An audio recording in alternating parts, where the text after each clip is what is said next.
Morning, Wyatt. It's 8 o'clock up there in Valdez, huh? Yeah, morning time. Sun's just now starting to actually be right light in the morning at 8. Tell me about the mountain community up there. I know Valdez just from heli-skiing. Quite a few of the athletes I worked with in Jackson would go up to Valdez to be helicopter ski guides. We actually had a partnership for a while with one of the companies up there, but I didn't know there was much of any other type of mountain community up there. You are an ice climber and you do ski mountaineering and other stuff. So tell me about the mountain community up there. Is it something that's been there for a while? Is it new? Is it growing? Go ahead. Yeah, this community it is kind of, I'm sure every little climbing town that it's like a bit prolific. I kind of has the I'm sure every mountain community that has these areas kind of have some sort of similar idea to how they view the community. I kind of view this community in Valdez to ice climbing and mountaineering as like El Dorado Canyon would be to like traditional high alpine climbing in the terms of like its historic significance.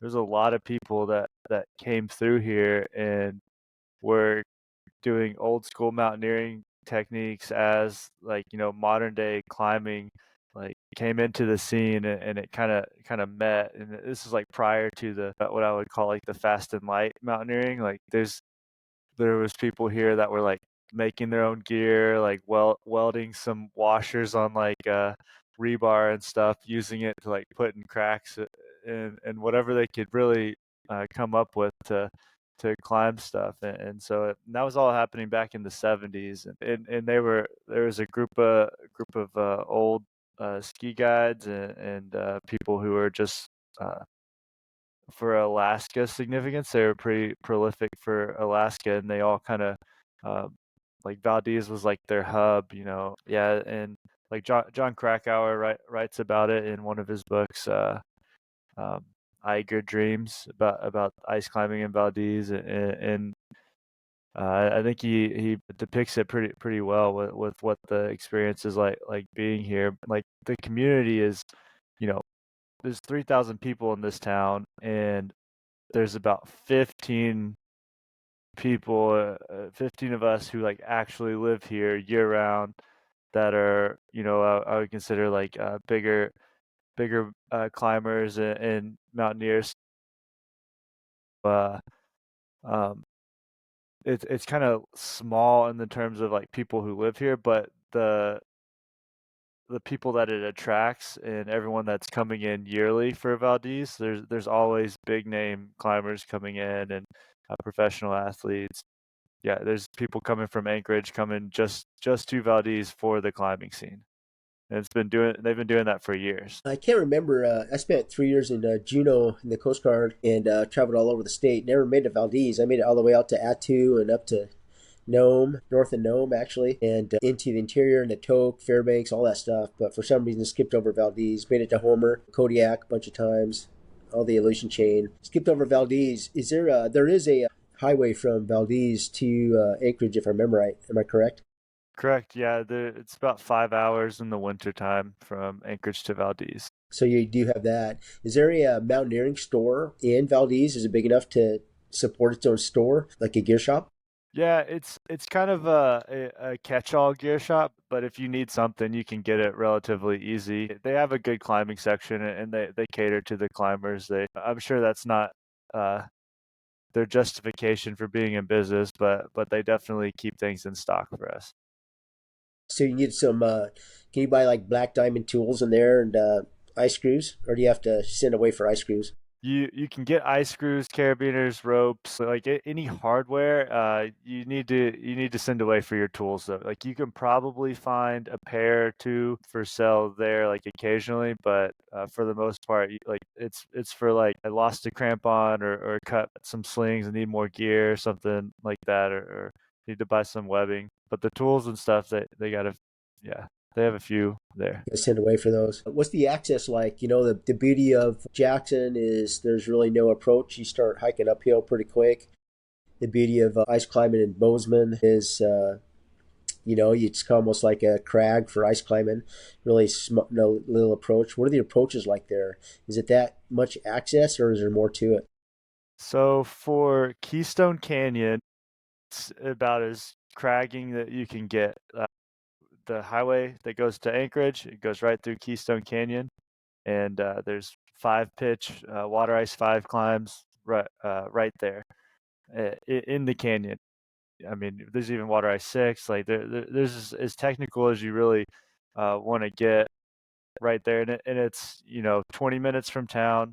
You park and then walk across the road or walk across the river if it's frozen that time of year, and you start climbing it. But that's just one of about seven locations that you have in Valdez. The other locations are a bit further of a walk to get out to. Some of the climbs in those areas are closer to the road. It really just depends on your day. You could find ice climbing here where you go out and hike for 6 miles to get on a huge climb one way and then hike back, or you could just stay close by. So the access is honestly probably pretty difficult in Alaska, but definitely definitely doable for the most part. And yeah, so that's why it would attract the climbers. I've climbed in Cody. Had my ice climbing career is short and not very accomplished, but I did climb in Cody, and there's nothing really close in Jackson that is consistent. Jackson athletes will go to Cody or to Bozeman, and that's a 5-6 hour drive, whatever way, depending on the winter. Is ice climbing just in the fall? Can you ice climb now, or is there too much snow? Or you got to ski in and then ice climb? What's it like right now? So I pretty much ice climb until the snow's good enough to start skiing is my season. But Got it. depending on the year, it's pretty much from November until March. The people who have lived here for like 20 years, they've told me that they've never climbed ice past April 7th. Last year I was on ice just bare like to March, probably like March 15th, and it was starting to get a little too bad for me to want to fall on a screw or anything. So you're switching over to backcountry skiing, ski mountaineering when in is that like 1st of January, 1st of December? I start skiing a bit more in January. It's just still really cold then. And the peaks, if the peaks are in, like we had a big day, we had a big window this February, which is like not really typical. So it's kind of like an early March is what I would say. But we really start doing backcountry skiing in March, and that's when the spring storms come and give the whole system like a refresh of powder. Got it. How's the access for backcountry skiing? Is it a long drive? Can you head out of town? Is it close? What's it like? It's what you make of it. Thompson Pass is the main area that attracts people. You can pull right up off the highway and hike the peaks that are right along the edge. If you have a snow machine here, it's basically like having a personal helicopter, and you get to go out to any of these basins and start hiking up, and you can get on some pretty steep stuff just with like, simple snow machine access, and that really kind of broadens your day trips and things along those lines when you have access to just like go over one valley and then you're in a completely different bowl with like four different mountains. It really kind of like the access is easy with the right tools, I guess, but you'll never not be able to ski something really cool from the road. That's what I've heard. I do know of some athletes who've gone up there just to backcountry ski. Is it just backcountry skiing, or is there ski mountaineering that you're pushing too? The majority of people are ski mountaineering. They're looking for the powder. I'm pushing the alpine lines and where they kind of intersect with ski mountaineering. That's my I'm very kind of unique for the area. People want the steep spines and stuff, and they don't want to ski anything that has rocks on the ridge. I'm like, oh, I wonder if I can fit through that and go pretty and pick out a more technical line. And a lot of my days are kind of based around the climb as well. I like to try and do multi-sport days where climb all day and then ski down. Uh, that's what I'm the routes I'm looking for. And there's an abundance of both styles here. It's limited to your own creativity. Are the alpine routes the ski mountaineerings? And I would define that as you're taking up crampons, ice axe. You're not just backcountry skiing with a pack. Is the access for those just as good as it is for backcountry skiing? Yeah, yeah. I would say it is. There's a lot more to consider with those routes because the alpine routes you can't always like down climb what you came up. So there's oftentimes like having to figure out like how to get back to your sled or your gear or where to put everything at the base because there's that hazard that you have to mitigate. You can't just like rappel the same route. Not all the time. So I mean, some you can. But the access is pretty much the same. Like if you're up for an 8 mile day on your feet one way on skis, you can access a lifetime of routes here.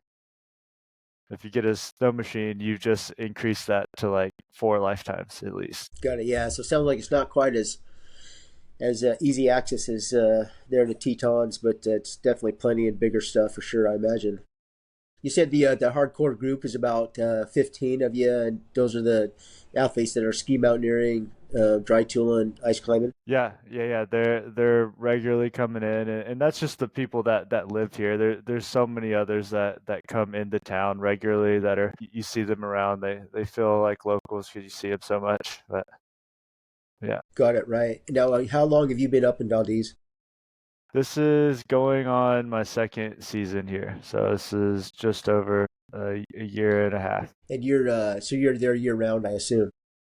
Most of the time, I have to leave for work. Probably 4 to 5 months out of the year. But that's like sporadic. It's not all in one bulk movement. Is it mostly during the summer where you're heading out? Hmm. And you're paramedic in somewhere Yeah, or firefighting? yeah. I've tried to do both, like contract kind of work, where like if the fires are burning, I've been a part of a team that would call if they needed, I guess, one of the fire medics out there. But for the most part, I'm doing remote work with just different projects, industry-based projects throughout the state, and yeah, as soon as the snow's melting and then as soon as it starts is kind of the season, and that's pretty fluid for the most part. So some years I can have about 2 extra months, and then other years, like last year, we kind of got shut short by by about 16 weeks, which it can be a bummer, but it's just the nature of the season. And so you're doing most of your paramedic work there in Alaska to the remote communities. Is that what I'm understanding? Yeah, that is what I'm doing at this point. Yeah, mostly for industry based. A lot of these places I go, there are native villages and islands and things, and I try to talk to those people and introduce myself. So when you say industry based, are you mean oil and gas industry? Oil and gas, mining, restoration. Yeah. There's anything that's like you know like there's a lot of incentives for like restoration here too. A lot of projects that have been going on for the World War II era, parts of Alaska that still exist up here, and and some mine sites and yeah. Got it, got it. And you tell me about your time down in Antarctica. Was that a similar deal? You went down there with a company that was working, and you were like an on-staff medic. Yeah, I went down there as like a field safety coordinator is what the term is coined now. One portion of the job was to be on call for a rescue scenario if anything were to happen. I guess across the continent, we would have been deployed to go out and um, mitigate that.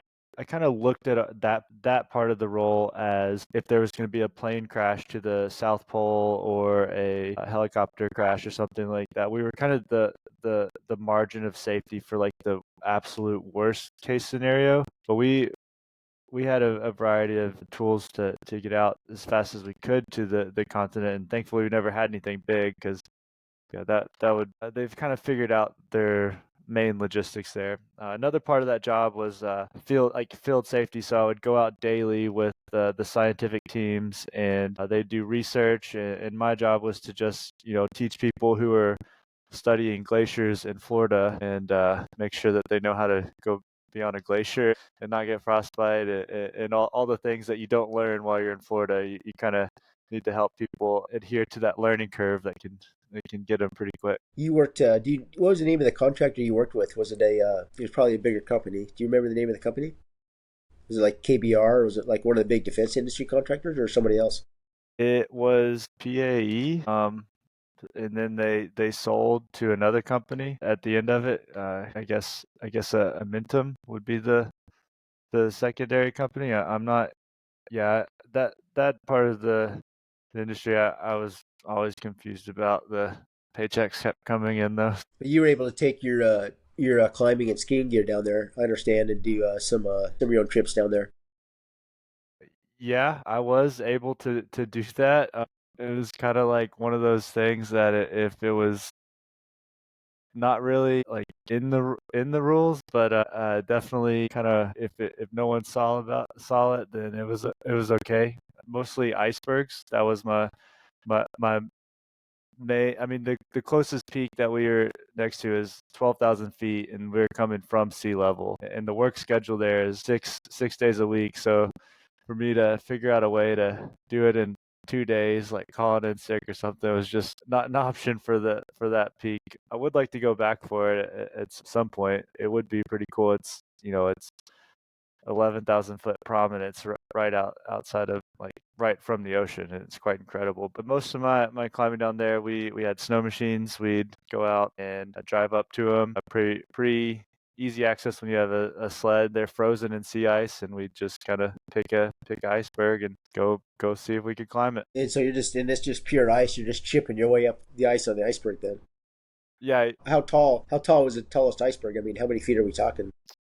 Let's see, 40 meters, one vertical, so like 200 something feet. We kind of would, yeah, just kind of we'd never like rappel the same route just because we'd go up and then just try to walk off because typically the icebergs are they're all misshaped and deformed, so you can just find your a way walking down typically. So we just go up one way and yeah, just traverse it. Would you go back to Antarctica? Did you enjoy that, or would you go back to it? Was it worth it?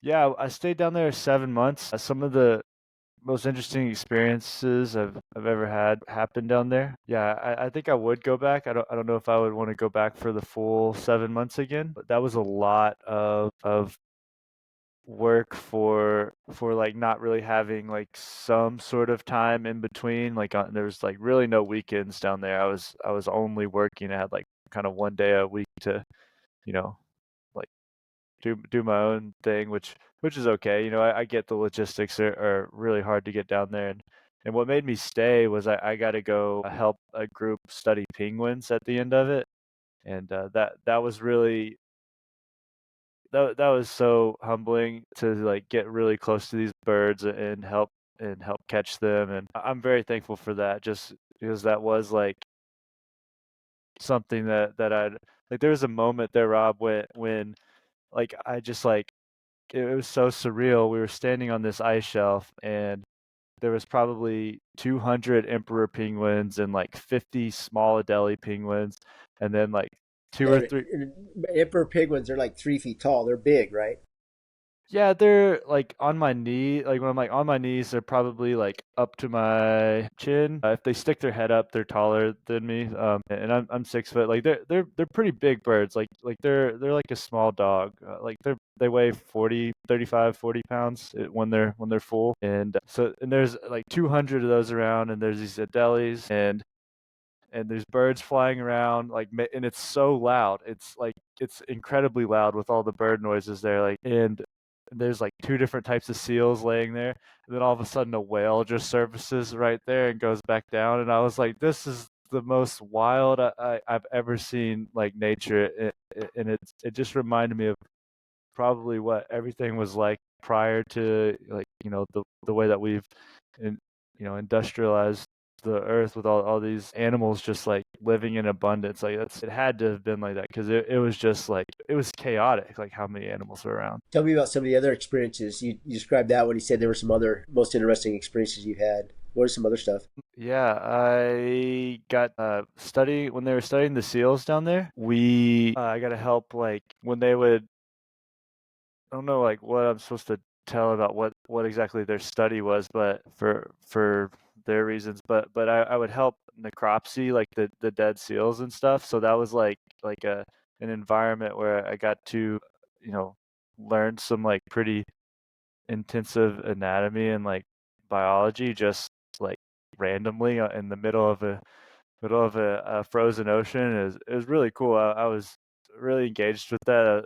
That was so much fun to like get to like take my knowledge of human anatomy and then help these teams like uh basically dissect this passed away seal from natural causes and we'd like take organs and stuff and I can identify the organs just off of like my background in human eyes. So like the connection between like mammals and just anatomy in general was really fun. With the you were there in the summer or the winter?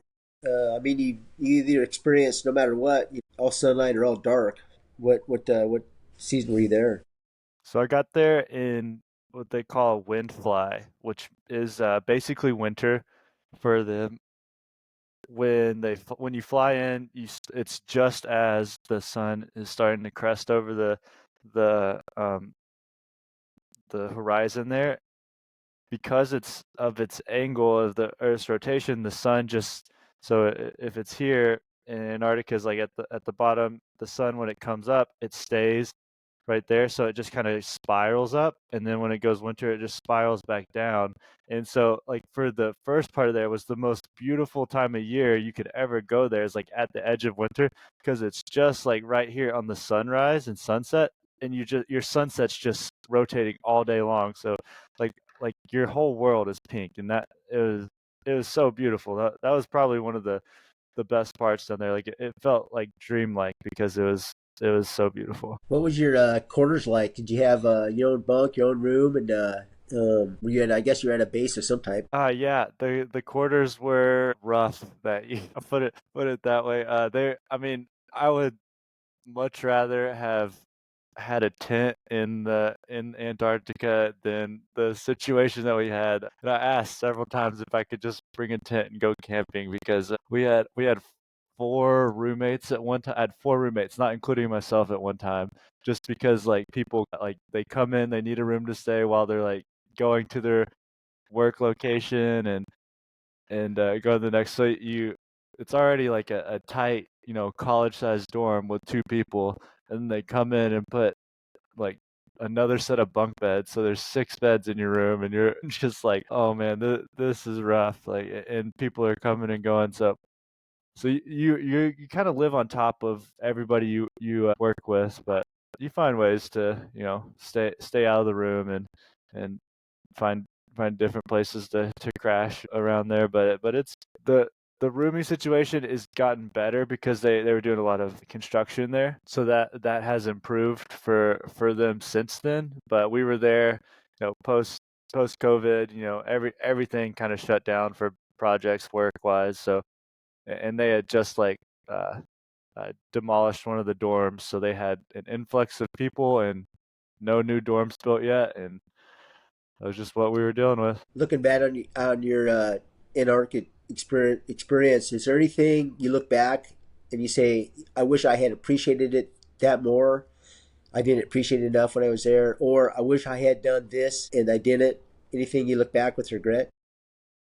I wish I would have taken more photos. I was so kind of like you go down there and they're like they tell you you're not supposed to like share information and present information and post photos and what and it's more of like share their science, and especially with like the animals they don't want you distributing that to, if it could be like when you have those photos it needs to be very clear that it's permitted because of the Antarctic Treaty and stuff. um, and I wish I would have done more of that. I was just kind of like, oh, I don't want to do anything that um, will ruin my chance of not being able to come back. Because I talked to some of the old mountaineers that came down there, and I was like, so what do you think would happen if I climbed Erebus? Like, and he was like, yeah, you would not get invited back. You shouldn't do that unless you're ready to not come back, and we kind of laughed about that. He was like, I know because I've done that. Like I've climbed something and I wasn't invited back for about 10 years, so just keep that in mind. And I was like, all right, I'll consider that, and we kind of laughed. Um, for the most part, Antarctica has became this place for me, and my partner. She works there year round too, so it's somewhere I will definitely go back.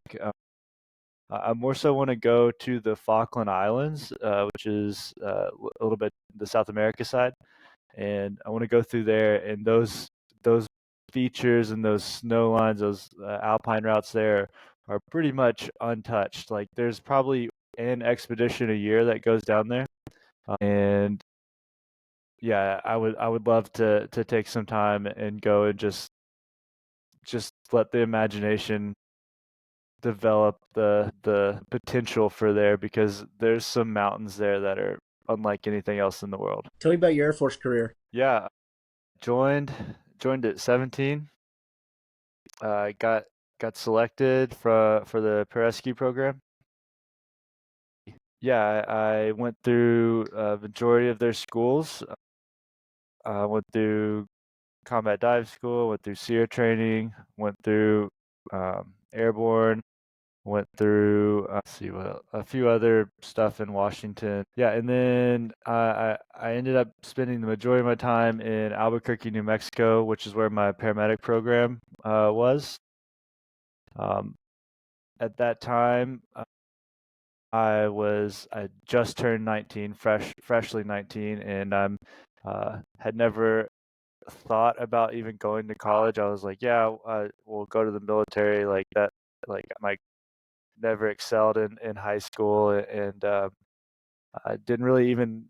I've never felt like I understood how to like educate myself, I guess, until that era. But I was pretty much thrown right into college level anatomy courses, having no experience at like higher education ever, and I did okay in those courses, and I passed all the tests and stuff. But the problem, Rob, is that I had there was I was 19, and when my clinical rotation started, I just lacked the life experience at a young age to be the person you're supposed to be as a paramedic, especially in those high stress scenarios. Like I was trying, and that ultimately is one of the reasons that I failed at that point, and I kind of washed out of the pipeline. But, like for instance, I was riding with the fire department there as a 19-year-old, newly turned 19, and they had just like in their hiring requirements to work for the fire department was um, you had to be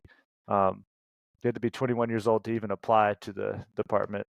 Like there is like a sense of maturity that I just lacked for that part of the career, and I've kind of always looked at that as something I want to go back through and do. Yeah, and yeah, I've been thinking about doing that for years, honestly, and it hasn't worked out yet.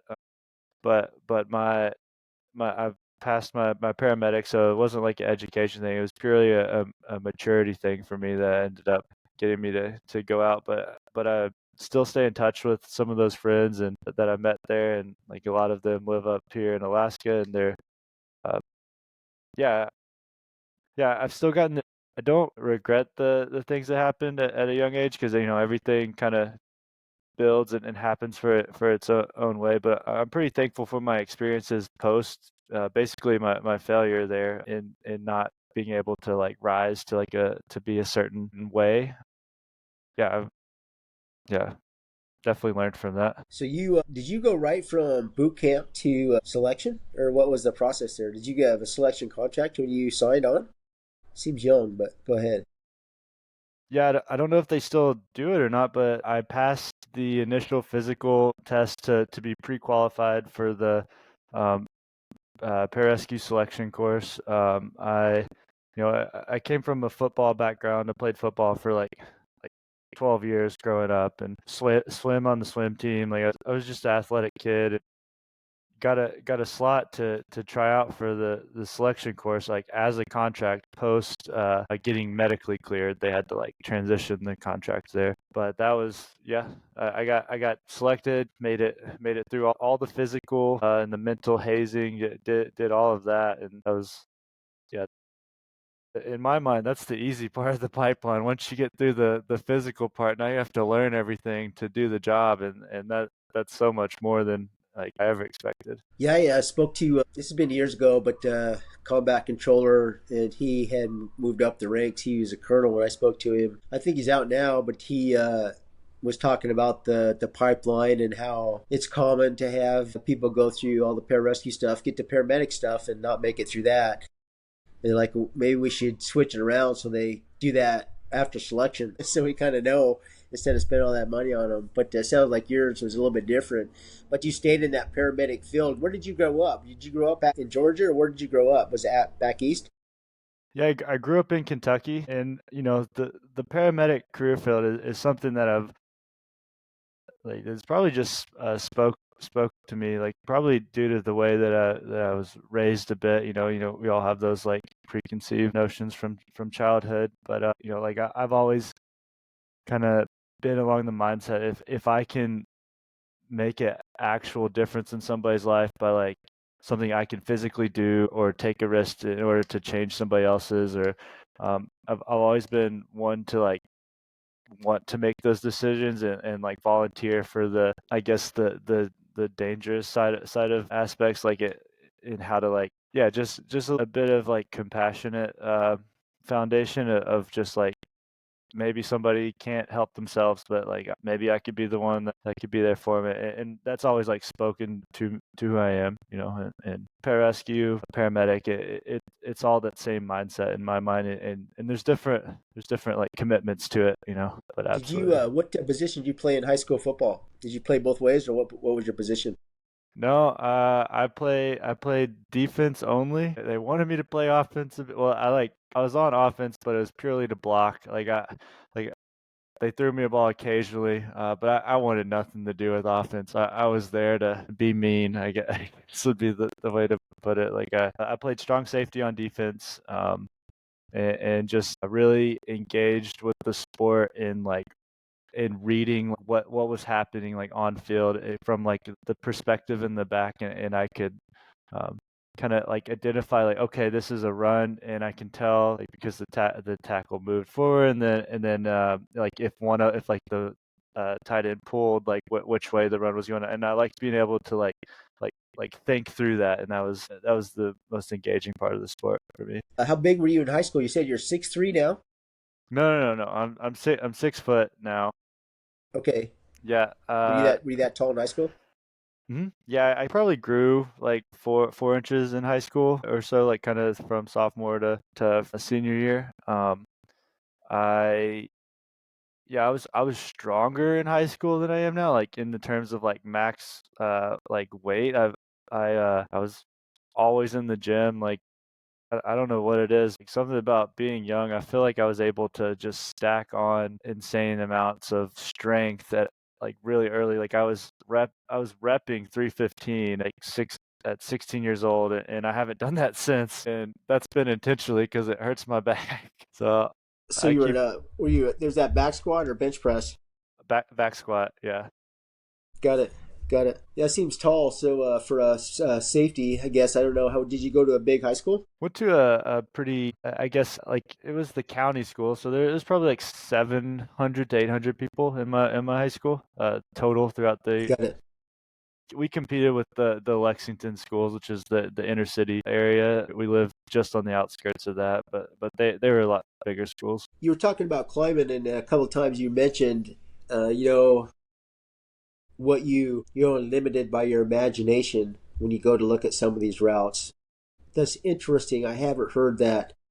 When and I've spoken to a lot of climbers. The idea that you can look at this and see there's a creative element to the line that you choose. Is that something you've always had, or something you developed, or something you've learned? Go ahead. It's definitely something that has developed. Like I don't think I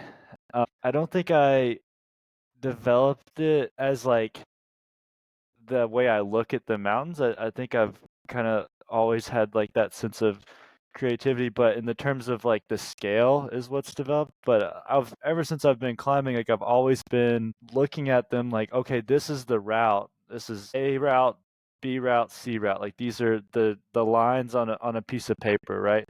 And so maybe I'll like do one route and I'll follow it particularly, but then there's another peak next to it, and I started to be like, well, how can I get over there from here? And I'll start to like traverse over. So it's like pretty like humble starts of just like I'm not sure if I can even connect these ridges or what the route would be, and just kind of like starting like to just attempt things and just see if there are different routes and stuff, and letting like just like the way that I can move in the mountains dictate how big the objective in the lines can be. So it started with traverses for me, like summiting one way and then traversing to another, and then kind of down climbing a different route. And it's developed from working with some of my friends who are kind of like my mentors in mountaineering. Like they started showing me about the weaknesses in the rock on like small scale of mountaineering. So you can see the structures of the way it holds snow a certain way that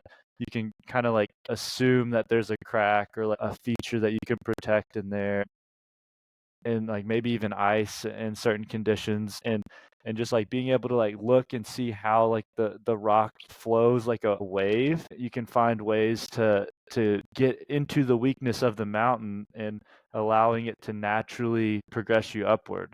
And then that's where, because a lot of times you go up and you decide, oh well, this route doesn't work right now because we didn't foresee this huge chalk stone in the middle of it, or something like that, and you got to be creative to either go down or figure out a way around it, and that's the engaging part for me, is to not want to stay on the lines.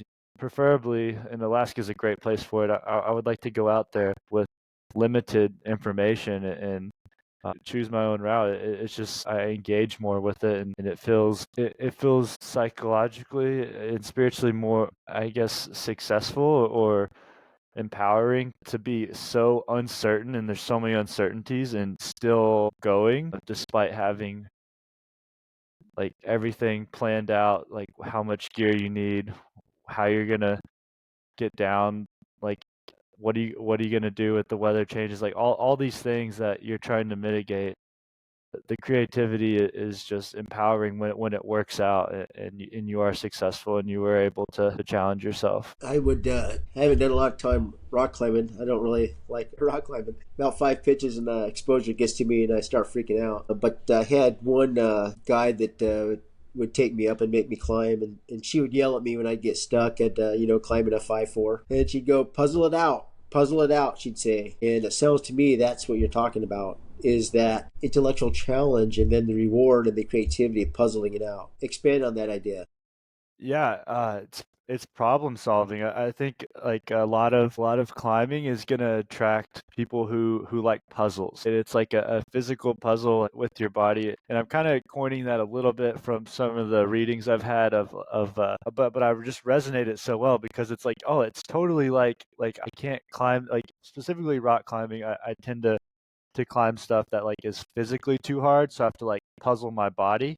But when it goes to like alpinism and mountaineering, I have to like puzzle the mountain together to figure out how I can like go up through it. And it's all kind of interconnected and related there. And it's just like you're taking in so many different tools and you're using them to do something that is viewed as intimidating, or shouldn't be done, can't be done, and it's empowering it to me and to others. I think to be able to solve how to not, like when I first look at a mountain, it's like I'm not necessarily like I can't. I'm like, how can I?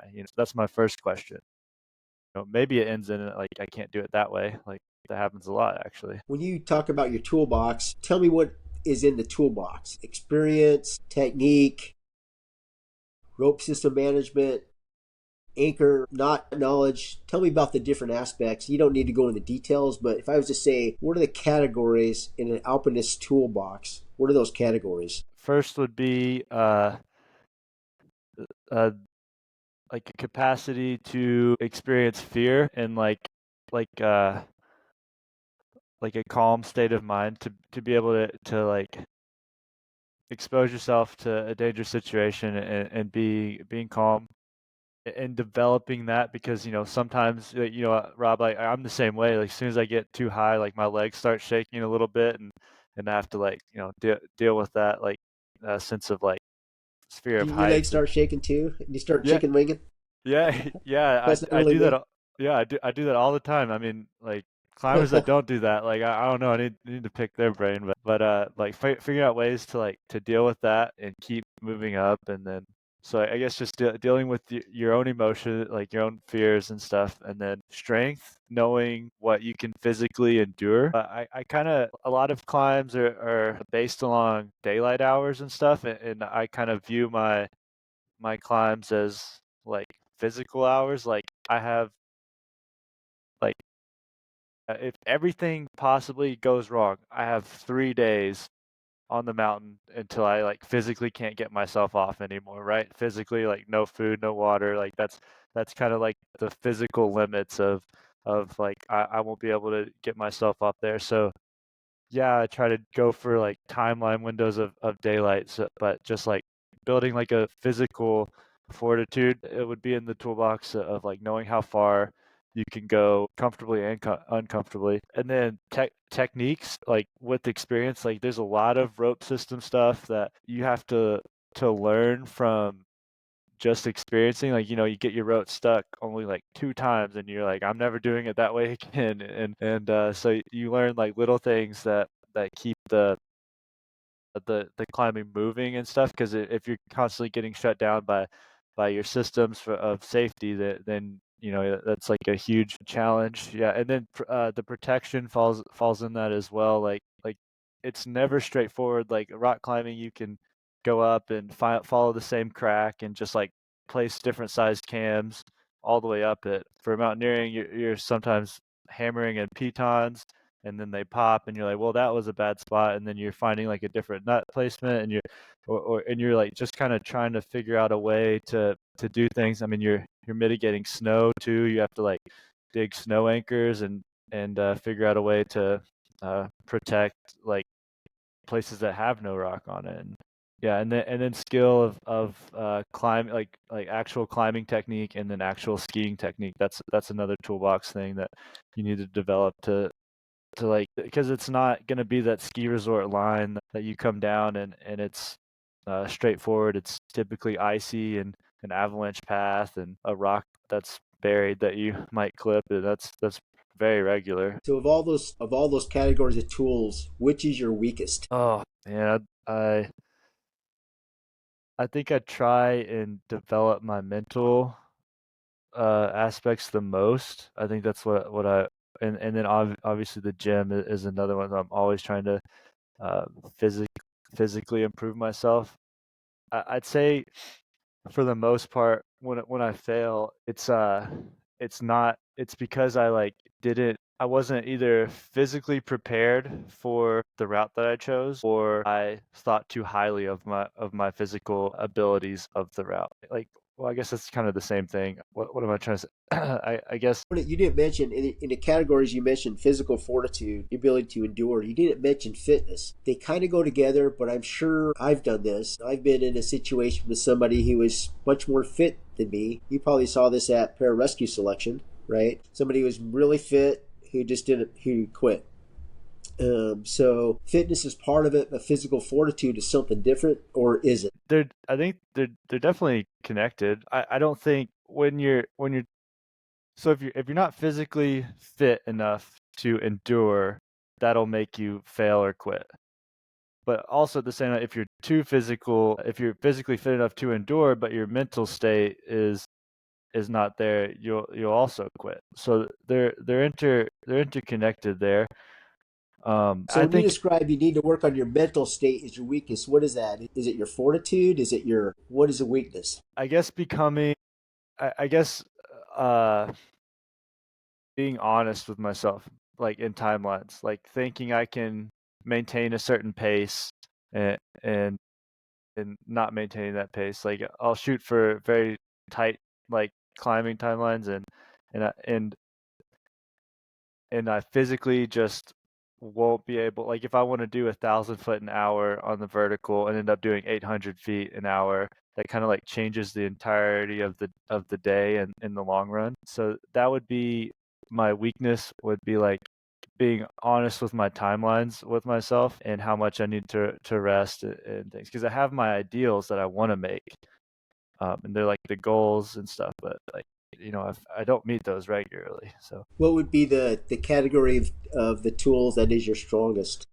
probably my the physical strength that I feel. I mean, I'm always like working on my physical fitness. That's why I'm okay with having like those failed timelines and stuff, is because like I kind of prepare my fitness to a point of like when everything else goes wrong, I just fall back on being like strong enough to physically endure.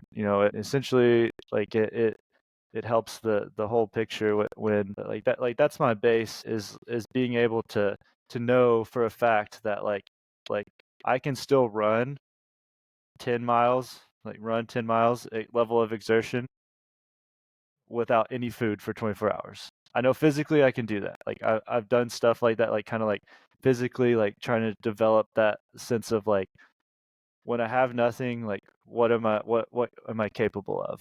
Have you found, let's see, you grew up in Kentucky, so I would guess playing football and swimming that you didn't spend a lot of time alpine climbing or backcountry skiing. How old are you now? I'm 29 now, and Kentucky has a big rock climbing community there. So I've been Oh, sport so you rock. did some rock climbing. Yeah, I've Okay, been some sport rock climbing since I was 10 years old, and they have this big Via Ferrata thing there, and I was no idea what they do. I can't believe they gave a 10-year-old a harness and a rope, and they were just like, go crazy. Like thinking back now, I'm like, I had no idea what I was doing, but I was on this canyon rim just scaling the side of this mountain. got it. Okay, so you did come into it with some, at least, exposure. I mean, if you started doing alpine stuff in your early 20s, I mean, you haven't been in the game that long. No, yeah, The top guys are, I mean, you're going to reach your peak of, of physicality and technique, at 40, right? Late 30s, 40s. So you're still developing. yeah, I like to see it that way too, and I like to learn. I keep hoping that I see people that are like well older than me, and they're still climbing. They're climbing way harder than me. Like it's purely impressive. They call it old man strength. I got to develop the old man strength to get like the little finger strengths that you can't really train. You just got to develop over the years.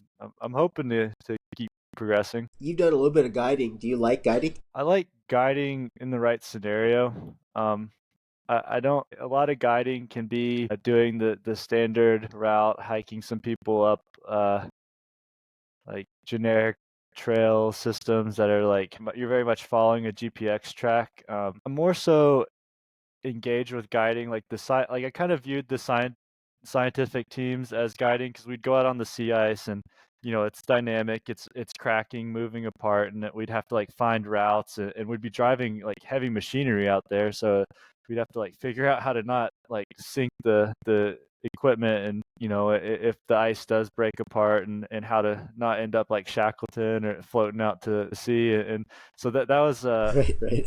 more engaging for people to kind of like allow me to use more of that creativity that we were just talking about. But yeah, but not the standard tourism stuff. Who do you think right now is the best alpine climber in the world, or who do you look up to? And how would you judge that? Is it their accomplishments, or their style, or their approach, or their humility? Is there somebody you just like, that person I admire?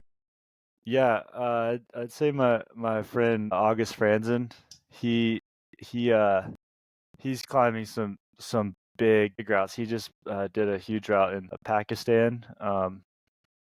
and I kind of look up to him because like I kind of relate a lot to him, and there's that aspect of internal selfishness because like we live in the same town, but he's definitely a next level of like getting to go on these expeditions and trips. Like he's put new routes on Mount Hunter. He's going back for another one. Like they're really pushing the technical climbing on these huge alpine routes for purely just climbing based, and they're successful too. Like they're doing it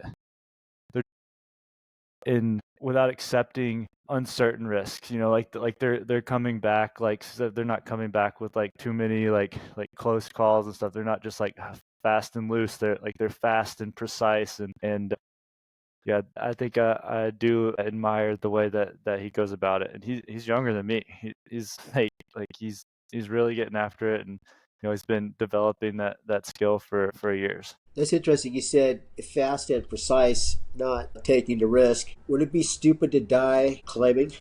Yeah, I think it would be pretty dumb to die climbing. I think the whole situation is inherently risky, right? Like, but like the whole aspect of safety is like you're trying to do everything you can to mitigate it. So, and you can engineer that to a certain extent, right? Like you can like the snow studies and stuff, like you can tell when things are like super touchy and are absolutely going to slide versus like an area where it's more stable and it'll support your weight and stuff. And there's definitely aspects that are uncertain, like there's I mean rock fall, ice fall, like those are all like unknowns, right? Those can be quite intimidating to deal with. I guess I don't like, yeah, I kind of accept the risks that I do with like full intention of coming back. There's nothing that I would accept that I'm like so uncertain that I might not return that like it makes me want to not do that route, like because like if and that's like kind of brought like into the spectrum too. Like if I look at something and if anything were to happen, I just think, well, I'll just like wait it out for 3 days until I can get down or something like that, like, and I'll just like be uncomfortable on the mountain and I just won't do it as long as it takes, as fast as I want it to be done in. And so, yeah, I don't necessarily like, I don't want to like glorify like the ultimate danger of the mountains, um, at all. Like I want to keep climbing. Like I want to come back and do another route when I get down. You spoke about August. I've had, I guess, firsthand experience with a couple high level alpinists in really small situations. I wasn't doing anything with them high level. One was a guy named Ben Gilmore, and the other was Stephen Koch. And two different approaches. One time there was this little kind of ice climbing crag there in Idaho. Ben was there, and I was there with him and another guide. Yeah, he was also an alpine guide, and there were several other excellent guides there. It was kind of a shitty little ice climbing crag or whatever. And of course, I was the worst guy there. I didn't know what the hell I was doing. I like ice climbing because I could muscle through it. I could like make my holes. But it was so interesting to see all these other guys, get up and kind of struggle up this thing.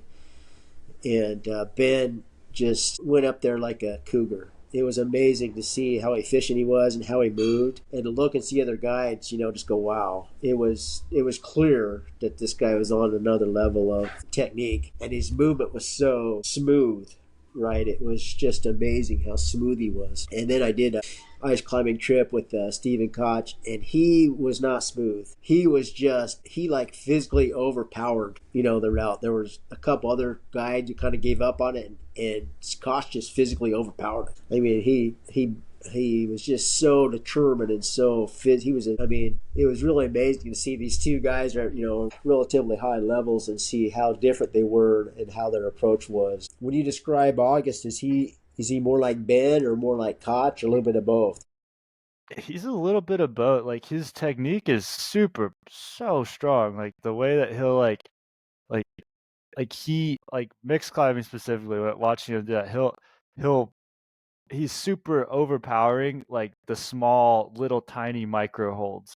But then when he finds something that he trusts, his technique to use that hold to like its strongest potential is where he gets to that point. Like it's not delicate at all. Like, you know, so he's not like just kind of making it like fluid, move it. Like he's a little bit of overpowering, but like with the physicality of the route, but just his technique with that is I would definitely describe him as both, you know.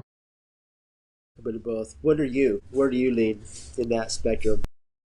I overpower routes right now. I try to lean back on my physicality and my technique. Like for ice, like I purely climb ice the way that I do for due to my physicality.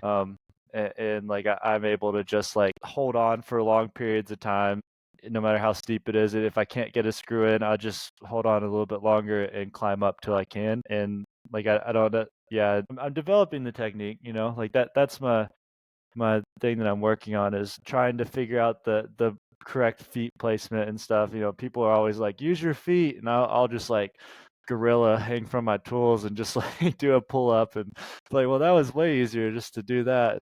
People kind of laugh at that. Right, right. How's your skiing? Yeah, I'm a split boarder. I can Are you, split. oh, you snowboarding? Okay, go Yeah, ahead. Yeah. yeah. Yeah, that's kind of how I even got into ice and mountaineering is because I found myself on my split board routes getting into mixed terrain and kind of being over my head and still like going up it and being like, wow, I should like figure out how to do this mixed climbing stuff if I'm gonna be carrying my snowboard up there. And but yeah, I feel like that's probably one of my stronger tools that I have in the mountains is my ability to snowboard and down any. I mean, if it's holding snow and it's not blue ice, like I don't really feel like I couldn't ride down it, you know. And then it just depends on Did how you grow up fast. snowboarding, or is that something that came to you later? Yeah, I there's a resort about 3 hours north of where I grew up, and it's called Perfect North in Cincinnati. And I grew up kind of going there occasionally, and then I got invited on some ski trips from some friends when I was about 12 years old, and developed my snowboarding from there. But I really like I knew how to snowboard, but I don't feel like I became like a really good snowboarder until I started ski patrolling, and I spent like 100 plus days a year on my snowboard with gear, with equipment, carrying a patient down. That was when I really began to like develop the technique on like the most unstable conditions. And that didn't really happen until I was 21. But then there was 4 years of 100 days on my snowboard a year. Now I feel like extremely comfortable in I'm snowboarding in any terrain. Has there been a similar advancement in snowboard, splitboard gear on the technical side, like there has been on backcountry skis and new bindings and new skis? I haven't followed that as much. I know that there has been some good push and improvement in the gear on the ski side. Has there been similar on the snowboard side? Yeah, so when I got into splitboarding, I was kind of using my normal snowboard boots and just had like a binding that moved. Like it was very much resembled a normal snowboard. Then as I got into more technical lines with when there's ice on ridges and I'm like kicking in the rocks and stuff occasionally, and my crampons just were not automatic crampons on my snowboard boot, I was much slower than a lot of my partners who were skiers at that time. And so I started to look into like hard boot snowboarding is what they call it. And that's like it's been around for about a decade now. Like, but the technology has only been to what it is now for about 5 to 6 years or something. So like they have a link lever. Like I can still flex a ski boot. So I snowboard in a ski boot, and my reason is for quick transitions at the bottom, for I can switch back to skis, and then also holding a crampon that won't fall off on like technical ice, and that allows me to Right. walk those ridges and do those traverses. And yeah, so yeah, and I modify my gear a lot, Rob. Like I've drilled holes in my boots. I've put bungee cords where they're not supposed to be. I've like dremeled parts of the boot to make it more flexible. And it's definitely something that I would like to like talk to like one of these companies that like make these like boots that I've been using and just be like, hey, if you like manufactured this one part and added it to it, you would make the best splitboard boot that's out there. And I've sent some emails, but nothing yet. But hopefully one day. Yeah, I'm surprised you haven't moved over to skiing just because the gear is so much more advanced. But I guess you're a dedicated snowboarder. I would never get to where I would be at. It would take me my whole life, and I would never do the same terrain. I Never feel, level that level. yeah, yeah. Yeah, and I feel confident. Like I'm just as fast as all of my ski partners. I just have to like be precise with my transitions and stuff like that. They may get a just keep skiing, and I may have to like stop about a half mile early and then ski. But I do ski my split board pretty regularly. So everything that a skier can do, I can do on my split board. It's just when it gets really technical riding, I'm on a snowboard. Got it. Yeah, I remember when Volet came out with their first split board, and then they had the little things you could like cut your split board. And yeah, I remember those. Yeah, that stuff coming out.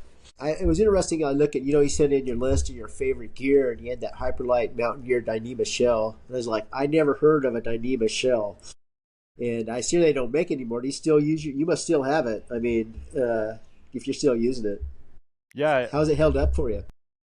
it's been great. Like it's so light. Like I usually will especially on my climbs, I'll consider not bringing like essentials like a shell. But like, oh, that's too bulky in the jacket or something. But the shell comes down. It's like this big, and it's like the size of an apple.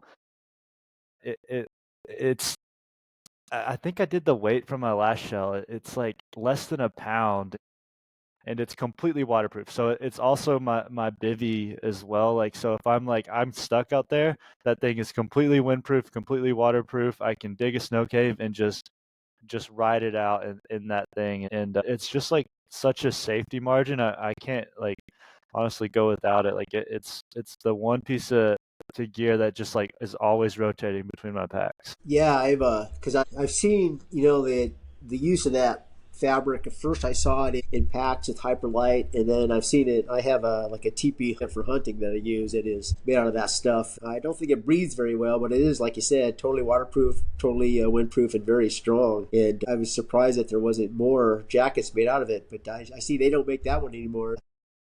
It was expensive. Did you buy it new? It was like $600 or something when you got it. If you bought it Yeah, new, it was that was in Antarctica. I was working and 6 days a week, and I had a bunch bank of money. account that was just building and no bills. So I was like, and they sent this email out, and they're like, "This is the only one we're making." And I thought about it for the day, and I went out and worked, and I came back, and it was all sold out in the large. So I was like, ah, whatever, I'll buy an extra large.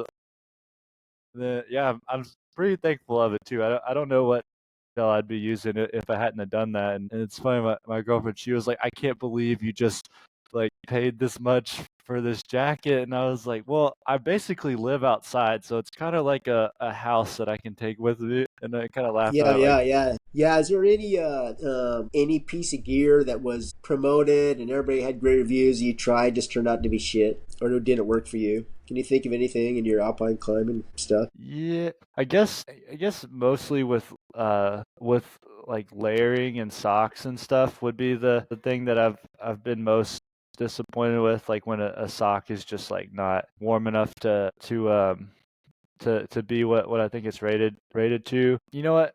Yeah, socks and gloves. Gloves always like blow out for me. I think that's like I'll get like I'm kind of regularly I'll buy like 4 pairs of gloves a season now, and just if I get through the season and still have two left over, that's a good year for me. But they're always like marketed as climbing gloves, and you can have them a long time, but then I just destroy them. Yeah, and then the socks These are too. like There's always holes. ice climbing gloves. Yeah, mountaineering leather gloves and Okay. stuff, like you'll just get holes in like the weirdest stitch. Like the stitching's like super precise to like give you a lot of dexterity. But then you get like weird holes like across here or something just from like messing with rope, and they last like 2 months, and that's been like the uh, uh biggest waste of gear I've used is just kind of running through gloves yearly. Socks is a little bit of interesting. I mean, tell me about your sock travails. Do you get cold feet easy, or tell me about it? Yeah, I've gotten frostbite. I've gotten frostbite once really bad, and since then it's messed with me. And, um, I'll try to. So I've ways to mitigate that. I have like a compression sock on my calf that's a wool, and I always do a really thin sock now, like because the thick socks, I think like you absorb sweat, your feet get colder, and you like have less airspace in there. But when you're walking and moving a lot, the thin sock will heat up that airspace in your boot, and then keep your feet warm while you're moving. You gotta change that when you're sleeping. Like yeah, it just kind of wicks the moisture away. But I'll buy a compression sock, and it'll just be like the tightest thing on my feet, and it's like counterproductive.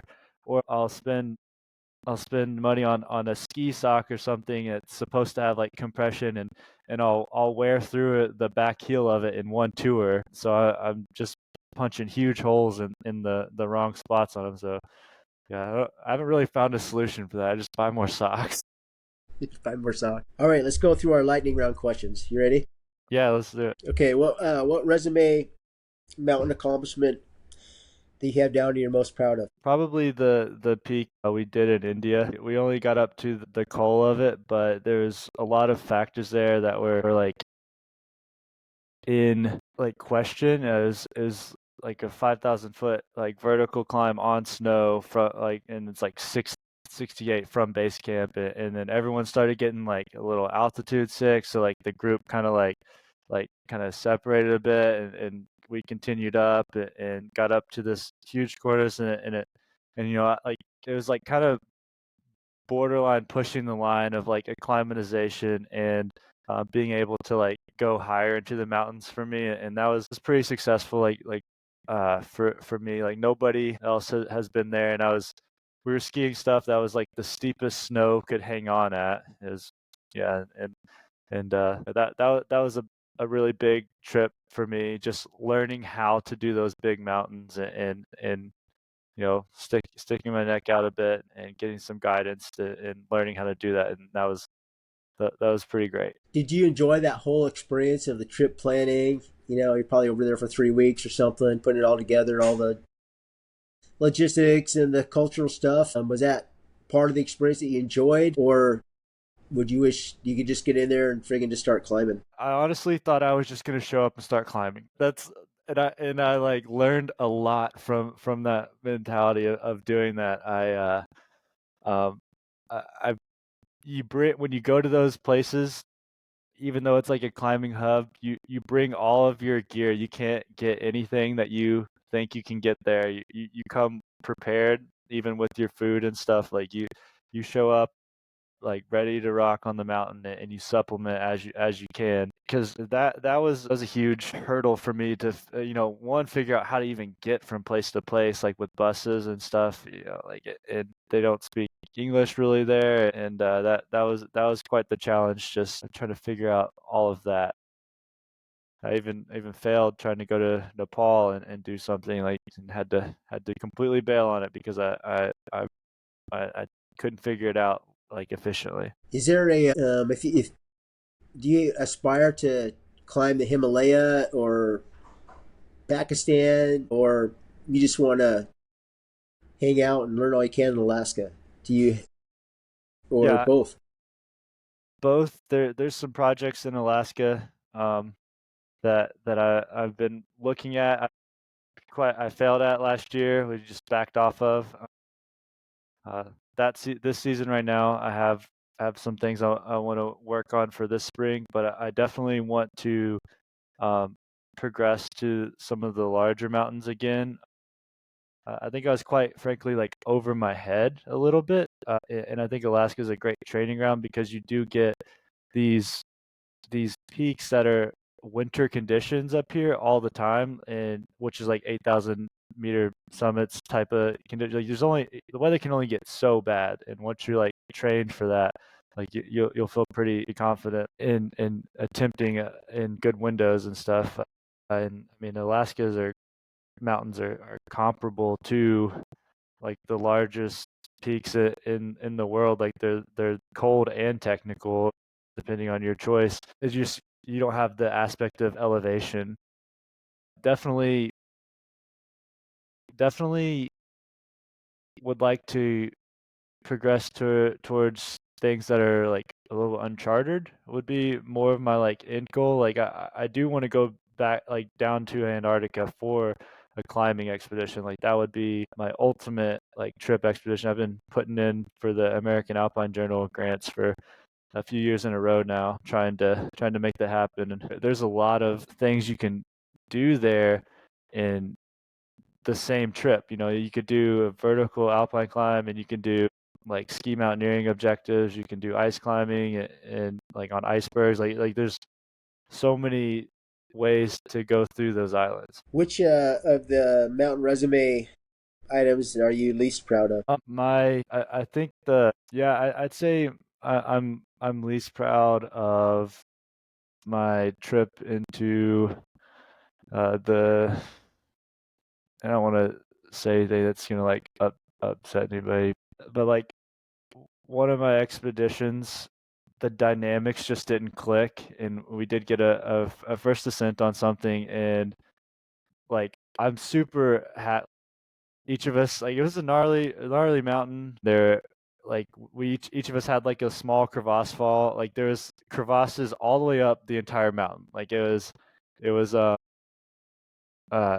it was a big thing, and there was a conflict of interest in the group dynamics of like some of us were wanting to go to like a steeper, more technical section, and others were like it's that's too dangerous, and then it became like there's outlying factors that were like influencing one party to like get the right footage for the to like his so like accepting more risk for him had like financial incentives and stuff, and versus like the team, and they just weren't clicking. So like I don't know. Like I'm happy I went on that trip because I learned a lot about like expedition dynamics and stuff, and we got a first ascent. But I'd say like I'm pretty disappointed with how it ended up working out. You know. Got it.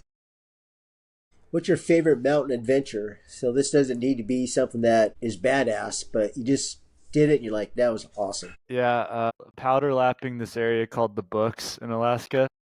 It's like you show up and and you just if you take a snow machine, it's a 9 mile snow machine. You get into this basin, and then they call it the books because they take a bunch of like it's like if you had a bunch of books stacked, and you lay them sideways, then you get all these couloirs, and that's what they call them. That's what it looks like out there, and you can go out there and ski until you're fatigued, and you start hiking up, and you get like 1,000 foot, 1,200 vertical foot lines, like just like really quickly because it's you pretty much skis are already on your back. You don't have to skin anything.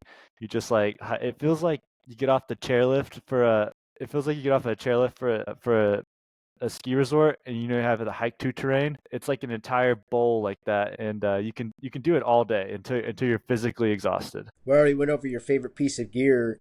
What is your least favorite piece of gear? The thing that you is the best you've got, but you got there wish you were something better. Is there something in your kit right now that man, this is the best I can find other than your socks, I guess, your gloves. Is there anything else? I guess your socks, your gloves, are right in there. Anything else that would fit that? If not, we can go with your socks and gloves. I guess probably my helmet.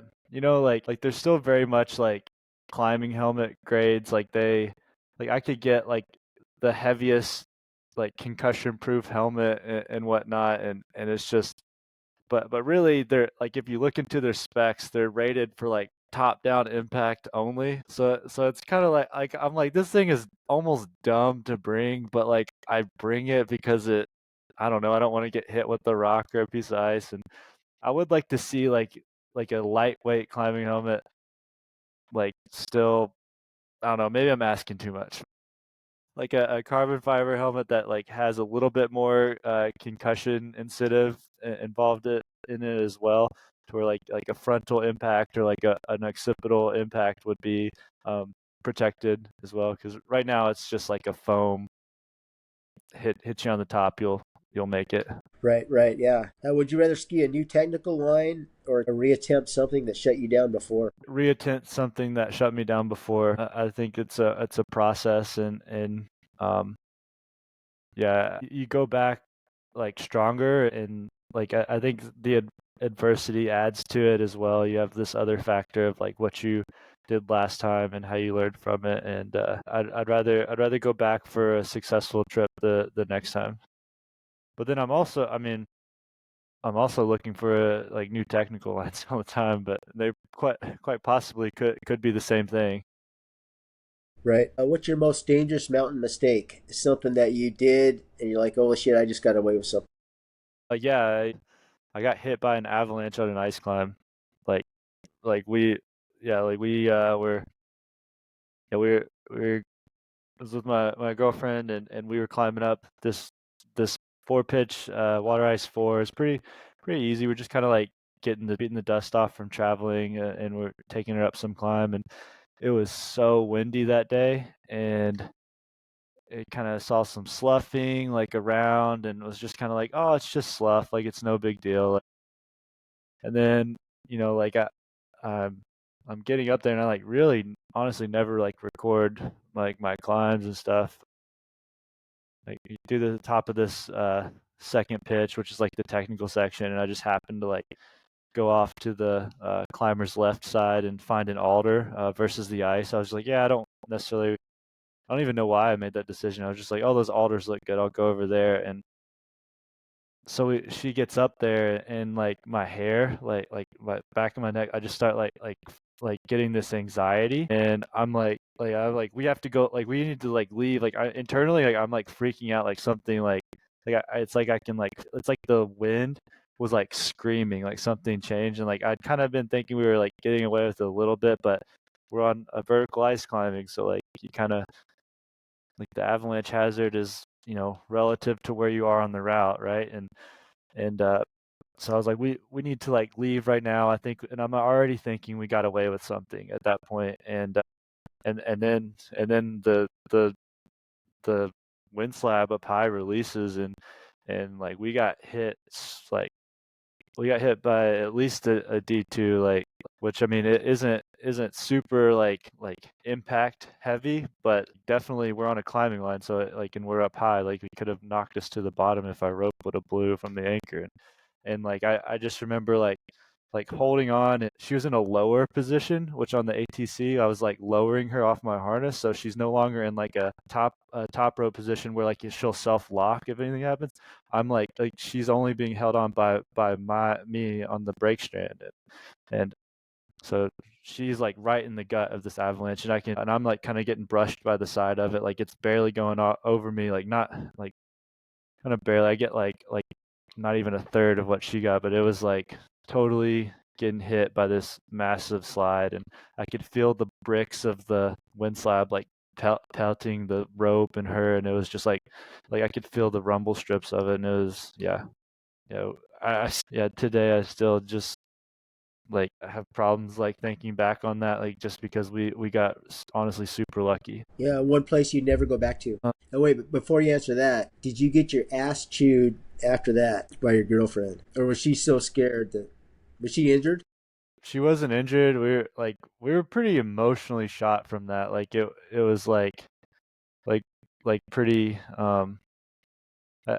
she didn't chew, but she was pretty thankful that I like she views it that I like there's a little conflict, I guess, in like how we kind of view it. I guess she views it I like saved her because I like held her rope, and I kind of view it as like I was stupid, and bringing us up there to begin with. Like I should have known better, and so I have like a lot of guilt from that, and quite frankly, a little bit of PTSD. Sometimes when snowdrift hits me, I like lock into my tools like way harder than I should, and I'm like, oh, that was just like a little dust from that. But yeah, Yeah, I remember there was a climbing competition in Bozeman, and I think they do it every year. And one or two guys were killed by an avalanche ice climbing. And the first I'd ever heard of it. I didn't even realize it was a danger, for Christ's sake. Something you wouldn't really think about for sure.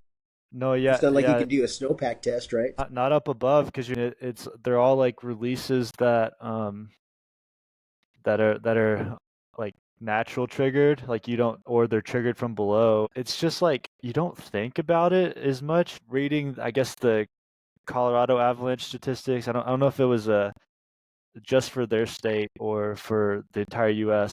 Like 9% of avalanche fatalities involve ice climbers, and every ice climber that has like a reported avalanche like incident is like results in death. Like so like when those happen, like it happens like pretty like catastrophically. Yeah, I wonder if you're going to get obviously, yeah, you get your stuff blown and then you're buried at the bottom, right? Because it's all piling up right on top of you. Yeah, like you're at the base of it, and it's coming right at you if you're in the wrong spot. And then typically you're not bringing beacon shovel probe. I try to bring it, but I mean, imagine like we leave our stuff at the base and we're like hiking up the snow slope to get to the climb because we're like, oh yeah, let's leave this avalanche stuff now because we're climbing, and then the snow slope goes. Then all of our stuff's off of us at the bottom. Yeah, it's definitely a game of being smart with it. I think that's yeah. One place you'd never go back to. Probably this cave I went into in Antarctica. Like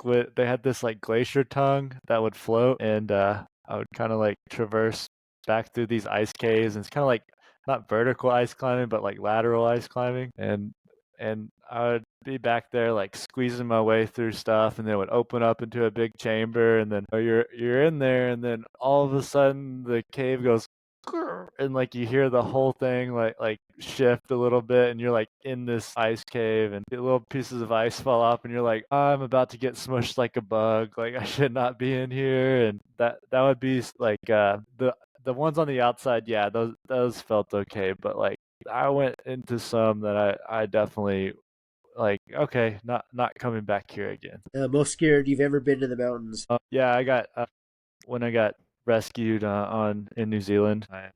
I fell, and really the scared part was that like I was completely out of, like I cannot help myself anymore, and that was like the most scary part. Was like I was completely like in need of someone's guidance, whether it's like tell me to go left or right on the GPS max to like find the trail. Like I was completely lost. I broke my sternum and some ribs, and I was completely soaked from like I fell like, so we were climbing, trying to do like a climb up and over this mountain, going to Mount Aspiring, and it snowed, and we were on like a 5, 4, 5, 6 rock climb into like mixed terrain up high, and it was rock down low and then ice up high.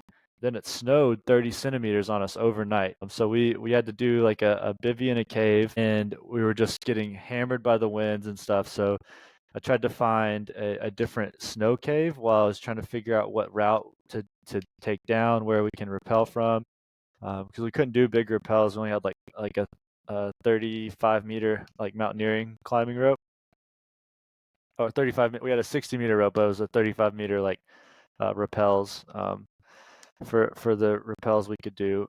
So just rappelling wasn't like really an option. I didn't have the gear for that, and I was looking for a cave to wait out the snow, and I slipped on this ice, and I like fell really far, like because it was like this buried by snow water ice too, like it's really thin ice, like just the thin lens, and I went off and I got like wedged between this piece of fern ice and the mountain that kind of went like this, and I went and I just got like jammed right there, and I hit my face, and I think I kind of like knocked myself out for a few minutes and kind of came to, and had this huge like cut like right here on where my jaw was like hit because I like impacted my head, and and lost my ice axe and was in this waterfall, and I was completely soaked. It's like I kind of got undazed, and I was realized that I was felt like I like jumped in a swimming pool. I was so wet, and I had to like climb my way back on this firn ice and then like scale to the left with no tool and just like find this like spot on this rock to bivy next to, and I just like did squats and like put my sleeping bag on and like eventually ended up like drying my clothes from my own body heat, but that was like 6 or 7 hours later, and I had to get rescued from that point, and that was a situation that I truly don't ever want to be in again. So you had you put your sleeping bag on, you're soaking wet. Yeah, I guess you had your pack with you, and you were just doing squats to keep warm, right? Yeah, In your sleeping yeah, bag. and like Yeah. I just kind of like folded up and just like kind of kept trying to like just keep my mental place like don't get cold yet, like you just like as long as you can move and you can keep yourself warm, like everything's gonna be okay. You can't stop moving even though because I was like yeah, I couldn't like walk because I was in some really tactical terrain. Like the helicopter when they came to come pick us up, they had to do like a single skid land. Like they couldn't even put the whole thing. They just kind of like dropped one guy off and pulled off really quick. And yeah, we were in some steep stuff. Yeah, that takes me back to a story from Stephen Koch. He was avalanche snowboarding.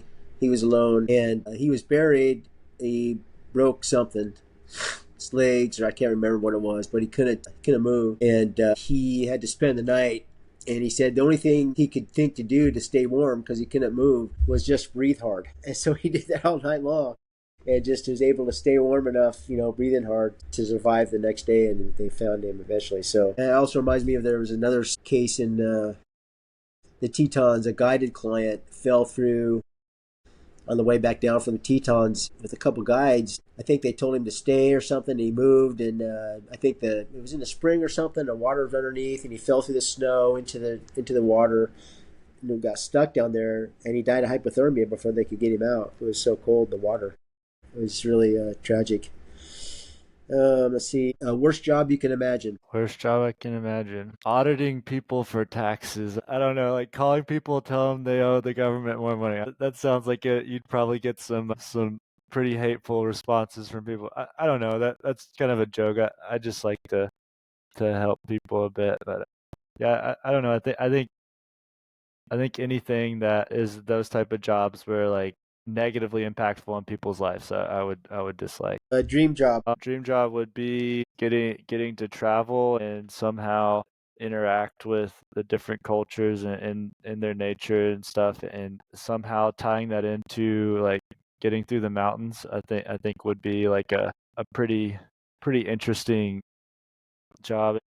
Like I don't really know if it's necessarily just like something that like It sounds like involves it sounds yeah, yeah, vacation. No, like something that involves with interacting with the cultures, and then also like also mountains. I think would be a pretty dream job for me. like best career advice you've ever received. If you look at your career and I don't want it to sound like negative necessarily because it's not what I mean by this, but like if you don't see yourself in your boss's shoes 10 years, you should keep looking for your career. Like if you see like where they are and you think, oh, I like that position or I don't like that position, um, like that's kind of like where you need to like start thinking about if you want to do this as a career versus like just a job, you know, like and I think like that's been helpful for me to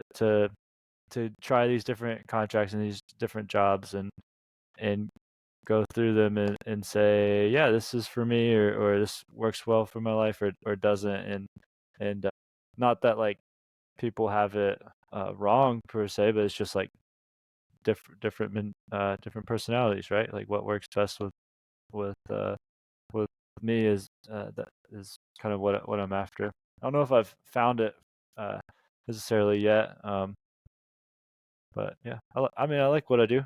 It's fun. I get to help people. I just don't know if it's gonna be another 10 years of it, I have no idea keeping that open. Got it. What's the worst career advice you ever received? Probably, I think sometimes in some of these positions that I've had where people are present an opportunity as like I should be thankful to have the work or something, like you should be thankful to go to this work or do this experience, and I'm like, okay, like I should be thankful for that, but then there's also like a like a world that like I could just say no and then experience something else. Like every time you say yes to something, you say no to something else. And I've definitely said yes to some jobs that have, allowed me to not engage in other jobs. And I think and I kind of regret not accepting some other offers that I've had previously because I've done something else. I made the choice to do something else, and looking back, I'm like, oh, maybe I would have enjoyed that other route a little bit better. So I guess just like I guess what I'm trying to say is not really a saying, just accepting the position as is with that, or like I guess not exploring all, like other options would have been like the worst career advice. Just like kind of a bird in the bush, like there's always multiple bushes out there. What would you tell your 16-year-old self? And I had to drop the age limit on this because you went into Air Force so young, but what would you tell your 16-year-old self? I'd be like, I'd be like, start reading. You're gonna actually love to read.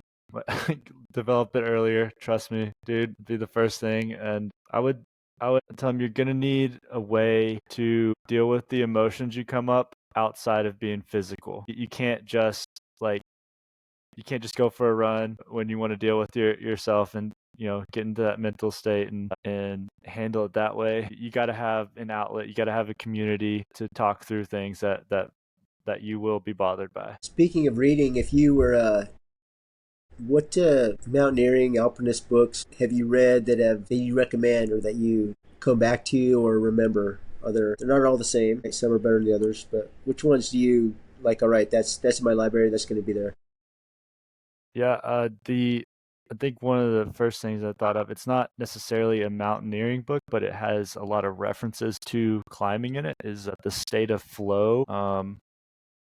Or The Flow State, the ultimate human experience. I think that it's State of Flow, the ultimate human experience by Michael.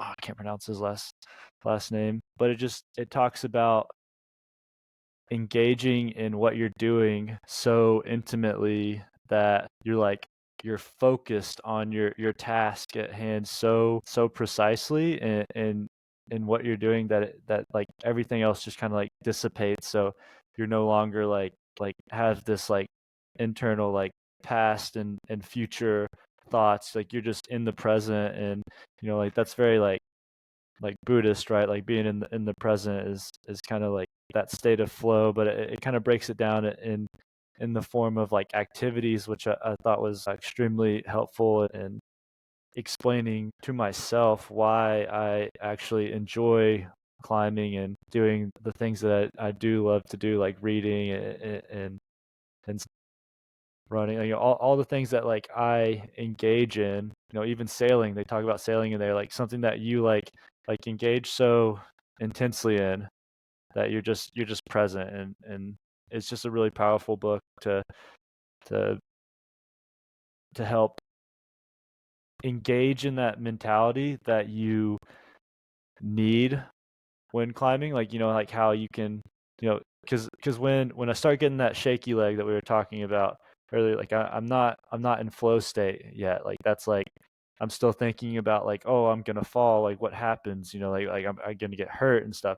But when you're flowing, you're just climbing, like you get past that fear, and you like reach a point of just like movement and like you're looking at nature, like you're seeing like the micro features and where to pull on, and you're reading the terrain, like each step you take in snow, you're like telling how many layers there are in the snow, and you're like digging down to like see like how much wind is in one spot, and you're taking in like your entire environment in such like a larger picture, because you're leaving like things about being human that are like not a part of your climbing, that that we all have kind of festering in our minds all the time.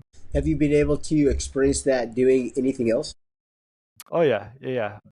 Doing projects, building has been one of those things.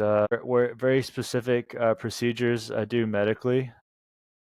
I experienced that, like specifically like rapid sequence intubation. It's kind of like get a team together, and you're just kind of like an orchestra, like kind of like waving your wand around, and you're like, okay, like now we're gonna push to paralytic. Now we're going to wait 45 seconds, check if they're paralyzed, breathe what's oxygen saturations, and then like now you intubate. Like it's the whole thing is just very precise, and I do engage with that pretty strongly. Any other books? The Vertical Mind was helpful.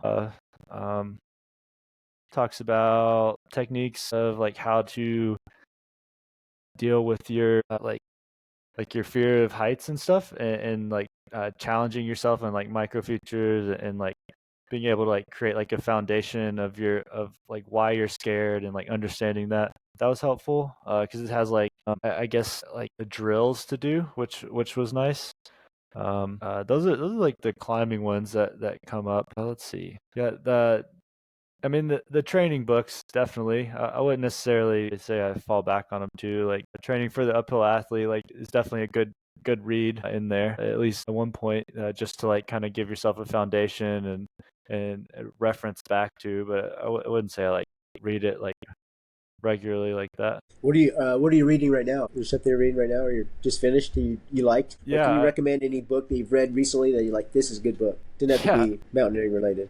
yeah. I read this book by Robert Greene and 50 Cent called the 50th Law. And it was like it's By all about 50 Cent, the rapper guy. Go ahead. yeah, yeah. He like paired with Robert Greene, which is like I guess he's like an anthropologist or like a historian. I don't know, but he takes historic quotes and examples from like historical figures of human culture, and he relates them to like being fearless and making like fearless decisions. And and sometimes they're being like rash decisions that some people would not think as being like reasonable, but like there's been characters and great men who like go to extreme measures fearlessly, and they have like great outcomes for it, and it's just really powerful, like, just seeing how it, and obviously you can relate that to climbing all day, and 50 Cent comes in because he's about his story about uh being like shot and whatnot, and still like continuing to pursue his career and music, and yeah, it's not only about 50 cents, more of a um, I guess he just like maybe funded the book writing, like in that aspect, and so his story's in there a lot, but there's so much more in there that was like really insightful and engaging. Like I was done with it pretty quick. Wyatt, thank you for your time this morning. This has been awesome. Yeah, you too, Rob. This has been a lot of fun. We'll talk to you soon. Yeah, all right. You want to hop off now?